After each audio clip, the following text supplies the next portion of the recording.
Pernah nggak sih kamu kepikiran, kenapa ada orang yang hidupnya produktif banget, bisa kerja, olahraga, punya waktu buat keluarga, bahkan nambah skill baru, sementara kita ngerasa capek terus, tapi kok kayaknya nggak ada hasil apa-apa. Padahal ya, kita semua dikasih waktu yang sama, 24 jam sehari, nggak lebih nggak kurang, tapi hasilnya beda jauh. Ada yang makin naik level, ada juga yang makin kehabisan arah. Dan jujur aja, ini bukan soal bakat, bukan juga soal privilege. Masalahnya seringkali ada di cara kita memperlakukan waktu. Ada orang yang bangun pagi langsung tahu apa yang mau dilakukan. Ada juga yang bangun pegang HP, scroll TikTok, dan tiba-tiba udah siang. Itu kenapa aku jadi kepikiran sama salah satu insight dari buku Atomic Habits. James Clear bilang, kamu nggak naik ke level tujuanmu, kamu jatuh ke level sistemmu. Jadi bukan soal kamu punya niat besar atau target tinggi, tapi soal kamu punya sistem yang mendukung atau enggak, termasuk dalam hal manajemen waktu. Ada satu kutipan lain dari buku Deep Work karya Cal Newport yang juga nempel banget di kepala. 2 jam kerja dalam kondisi fokus bisa lebih bernilai dari 8 jam kerja sambil terdistraksi. Dan ini kejadian banget. Kita niatnya kerja, tapi ada notif. Buka WA, scroll IG, buka YouTube, lupa lagi mau ngerjain apa. Gangguan kecil ini nyolong waktu kamu sedikit demi sedikit, sampai habis. Yang lebih bahaya lagi, kita sering kejebak di kesibukan palsu. Ngerasa sibuk, padahal yang dikerjain cuma ngulang hal-hal kecil yang nggak bikin hidup kita maju.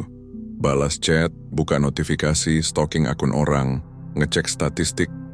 Capek sih, tapi nggak kemana-mana. Jadi gimana dong caranya supaya waktu 24 jam kita bisa berasa lebih nendang? Pertama, coba deh bikin planning sebelum hari dimulai. Nggak perlu rumit. Cukup tahu besok pagi mau ngapain dulu, lanjut apa, dan targetnya apa. Karena kalau kamu bangun tanpa rencana, kamu cuma bereaksi. Tapi kalau kamu punya rencana, kamu bisa ambil alih kendali. Terus, kamu bisa mulai pakai teknik time blocking. Alih-alih kerja acak, kamu bagi waktu jadi blok, misalnya jam 9 sampai 10 khusus untuk belajar. Jam 10 sampai 12 fokus ngerjain kerjaan. Jam 12 istirahat. Bukan soal jadi robot, tapi supaya pikiran kamu nggak liar kemana-mana. Dan ini penting, minimalkan gangguan.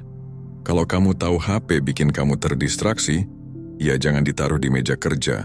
Aktifkan mode Do Not Disturb atau jangan ganggu. Atur lingkunganmu supaya kamu nggak tergoda. James Clear menyebut ini dengan konsep make the cue invisible. Hilangkan pemicu kebiasaan buruk, karena kebiasaan baik bukan soal tekad kuat, tapi soal menciptakan lingkungan yang mendukung. Terakhir, jangan lupa refleksi. Setiap malam tanya ke diri sendiri, waktu mana yang aku buang sia-sia hari ini? Apa yang paling ganggu fokusku? Dari sana kamu belajar, dan makin hari makin membaik. Kita terlalu sering overthinking soal masa depan, tapi lupa kalau masa depan itu dibentuk dari 1 jam kecil hari ini yang kamu manfaatkan dengan baik. Bukan soal kerja keras tanpa henti, tapi soal kerja cerdas dengan sadar pakai waktumu. Jadi sekarang tanya ke diri sendiri, 1 jam berikutnya, mau aku pakai buat apa? Karena waktu adalah mata uang kehidupan, dan setiap harinya, kamu sedang menukarkannya dengan sesuatu. Pastikan kamu menukarnya dengan sesuatu yang membuatmu bertumbuh. Kalau kamu merasa narasi ini nyentil, atau bikin kamu mikir ulang soal waktu, tulis di komentar. Aku mulai dari 1 jam terbaikku hari ini. Dan jangan lupa, like, share ke temanmu yang butuh diingetin, dan subscribe ke Sadar Positif buat insight mingguan yang bisa bantu kamu naik level. Sampai ketemu di video selanjutnya. Salam positif.